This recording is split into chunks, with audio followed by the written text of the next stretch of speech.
Unlikely. We're here with the legend Tom Jones. Fantastic. 106 years old. A privilege to be here with you today, Yes. Tom. Thank you.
So, hello everybody. So today I'm doing something a little bit different.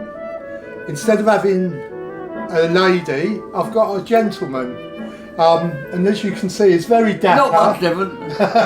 Not much different. Not in this day and age. As you can see, it's very dapper. So he's keeping to the style we like, the vintage style. And I've got to say, Tom, you are vintage, aren't you? Would you say you were vintage? Well, I should think so, 106. Well, vintage. He's a legend for sure. He is a legend. So me and Paul were sitting there in awe of Tom because Tom is 106 years old. He was born on the year the First World War ended. So if you can imagine that, that's pretty amazing in itself.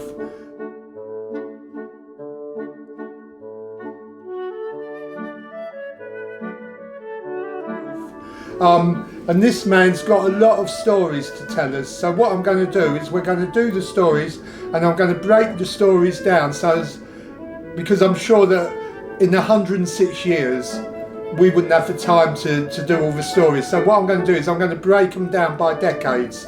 So this is our amazing Tom Jones, not the singer. He's the original Tom Jones. And he's heard all the Tom Jones jokes. But he is the original Tom Jones, isn't Absolutely, he? absolutely. Yeah, he couldn't come today. So we got you. Yes.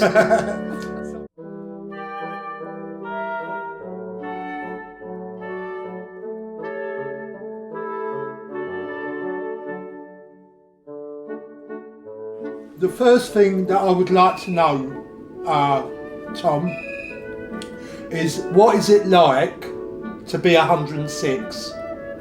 Well, my experience, it's not all that good. If I had my way, I would have liked to have gone off somewhere about 90. Oh, really? Because there's so much frustration. you've been through your life, you've probably always been doing something. And when I came here, they got me a greenhouse.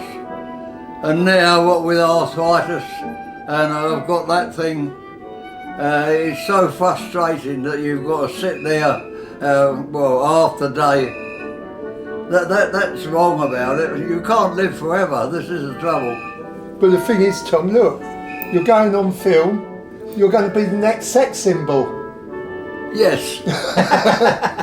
They say that. Well, there again. I wouldn't have done it on my own, would I? This man, I think, has done Paul. it. Well, Paul told me that we've got a grey fox. That's what they call them now. Grey fox is the new word for older men. So you are our grey fox. It's a silver fox, isn't it? Silver fox, silver fox. Sorry. That's what they always You're a tell me. silver fox, not a grey fox. I'll say this, you do get treated with respect. You I've should do. been absolutely. wonderful Yeah. treated with respect, and that's why I got the badge of the home. I always like to make sure that they've mentioned the home, Well, because I've had 10 years of a good life. Tom is now in a home, and I have to say it's an absolutely beautiful home.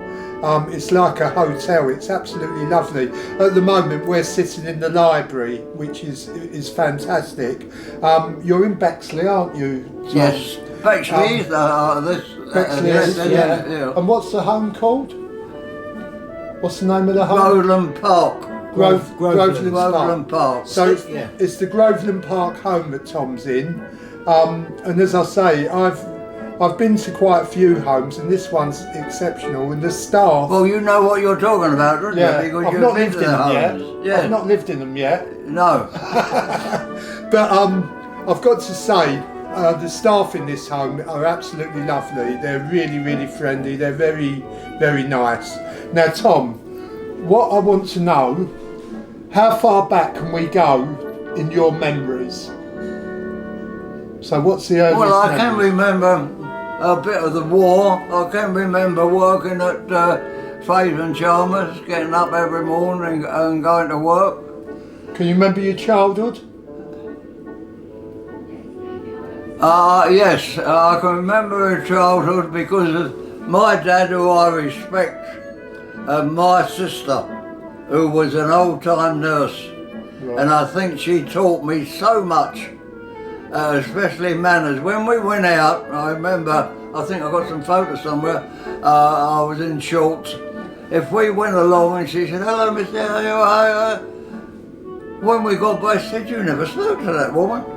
No, I didn't know. That don't matter. When I speak to people, you do the same. That was her philosophy. She was actually a nurse. She was in I don't know where you know, Farnbar Hospital. Yeah. She was over there for some time.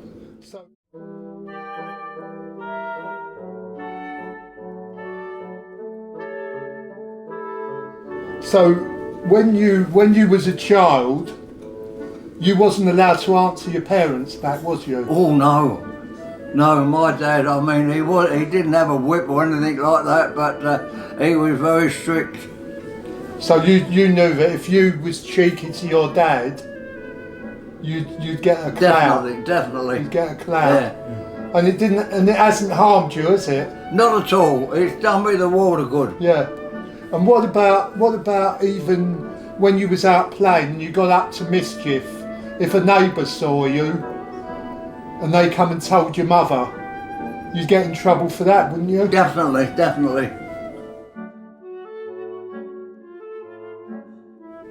I mean, they wasn't strict, but they know how to look after children and prepare them for their life. If you go into life and you're ignorant or anything like that, it doesn't help you at all. No. I mean, I always used to have to touch my cap when I went out. I always wore a cap, a school cap. And what about your grandparents? Because they would have been very Victorian. Well, I didn't know Mum's mother and father. I heard he was a horse trainer, horse feeding. But I didn't want to know him when I heard that he was quarter horses. Oh right. Because Okay. you know, in my early days, they used to have a horse drawn, more or less a carriage, take about 20 or 30 people. I remember them going to the Derby once in one of these things. And did they, back in your day, because I've seen a couple of your photographs of you and your mum, so I see your mum's wearing the 1920s flapper dresses. So she was your mum very fashionable? No, Oh, she wasn't? no. With my mum and dad, and my nephew that comes in here, that's my sister's boy, because we had 5 boys and 2 girls in the family. Right, yeah. And I say the oldest sister, she was brilliant. But we always say now, we can't understand why Mum and Dad got married, really. They was different people. Really, yeah. I mean, Mum used to like to go to London with a nice cup of tea and things. Dad would like to go down the Odeon and hear it. Right. That was the difference in it. Yeah.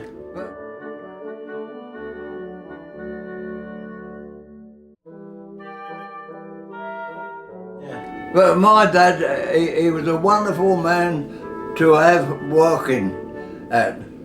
And that's why he started off with his, he started off as a mate of the sailing barge with his dad. And as I say, the barge I got up there now, no engine or anything like that. At 18, he decided that he'd go what they call lightering. That would make him a full-fledged lighterman. And he did that, and while he was there, he got to steering the tug, and then he went on further, dock foreman, and then he got this job, well, more or less a manager. The man before him, it's just true to say he got caught. He was the manager, and he used to ring Australia on the phone. He got caught of it. I can't understand how he did it, actually. Blimey, that, in them days, that Yeah, must have been yes. something to have a phone. Because Wasn't it? in the river, they talk about brown envelopes. They're money in your hand, I think. That's Oh, what they right, do. okay. Yeah. Well, But they Dad did a lot made a of good that, job of it. He worked till he was 75. Yeah, well, they did Yes. that then, didn't Yeah. they? Yeah. It was like a closed shop, wasn't it? You know, it was families, wasn't it? You know, like the print. Once you was in, your family was in, sort of thing. Yes, You know what I mean? yeah. And it was like, The But river, the river was very much family orientated. Yes, wasn't it? tight But unit. he loved his job, there's no doubt about Did he? that. Yeah. He really loved his job. And did your mum work?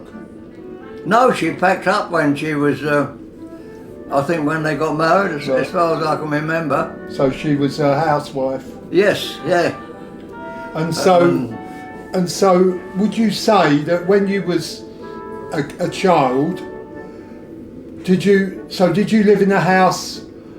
Was it because what would it have been? I suppose you would have been 1920s. So did you have a bathroom back then, or did No. you have an outside? We lived at 11 Maxenfeld Road. Right. That was along one of the roads going up from West Street. that's right, yes. Yeah. And yeah. it had 3 bedrooms, so that was all right. The 2 girls had the middle bedroom, Mum and Dad had the front, and there was the 5 of us had the back bedroom. It was a long room, and there was 2 single beds in there, and well, a treble bed. I slept in the treble bed. I think I was down between the bed and the wall. Yeah. But we had a good time. But I can always remember Christmas time when all the other kids were saying what they got. We got one thing at Christmas, me and my brother. He was, what was he? He was 2 years older than me. He went in the army. He went right through from North Africa right into, well, more or less Poland. Wow. He was in the War Corps Signals. Well, so when you're at Christmas, you got an apple and orange, yeah, It's a bit of fruit. Yes, we always held our stocking up. That's but, it. Yeah. It was Yeah, still some the nuts. same when we got up in the morning. Bit of fruit, and then you might have got a present. You know. I don't remember getting any presents actually, but I tell you what we did get when we was 21, all of us got a ring, and I've still got mine.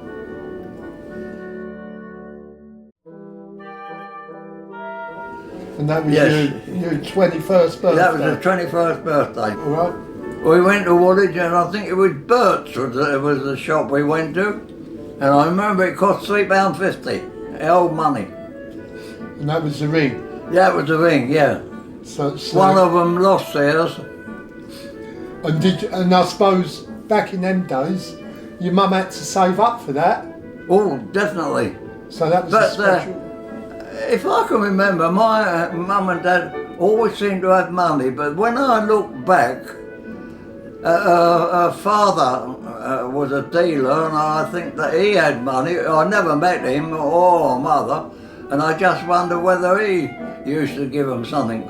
Probably, yeah. And Dad's father, he owned his own barge, so it meant that he used to do cargo and all. So I think that's how they got money. Yeah, they were quite well off considering what some people was going through.